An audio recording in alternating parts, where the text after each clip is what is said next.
मैं लाहौर से जाते हुए आपकी गुजरांवाला की अजमत को सलाम पेश करने के लिए रुका हूं।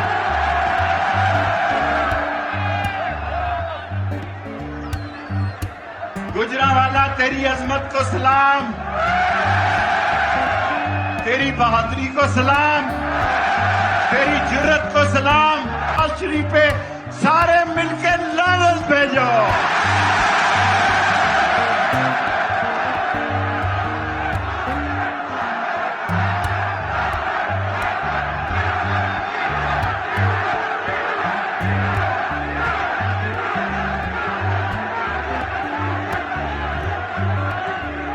मैंने मुख्तसर बात करनी है, मैंने पिंडी पहुंचना है। खान साहब आ रहे हैं पीछे पीछे। और ये आसिफ जरदारी जो पाकिस्तान की सबसे बड़ी बीमारी है, ये कहता है बाइडेन ने मुझे फोन नहीं किया कि मैंने मरासला भेजा है। ये शक्ल देखो चोरों की, टिकट के ब्लैकिए,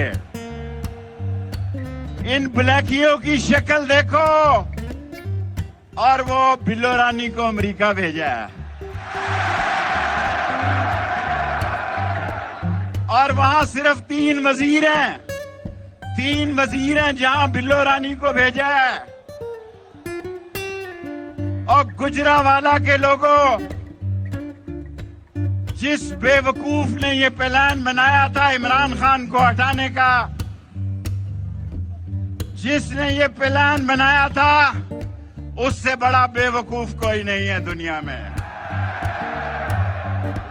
इमरान खान छा गया अल्लाह के फजल। मीडिया FIA में अपने केसेस खत्म करवाने के लिए बैठे हैं प्रोसिक्यूटरों के साथ। नैब में केसेस खत्म करवाने के लिए बैठे हैं। ANF में केसेस खत्म करवाने के लिए बैठे हैं। चोरों भागो, जितना भागना है। मुल्तान में इमरान खान ऐलान करेगा और तुम्हारे लिए पाकिस्तान की जमीन तंग कर देंगे।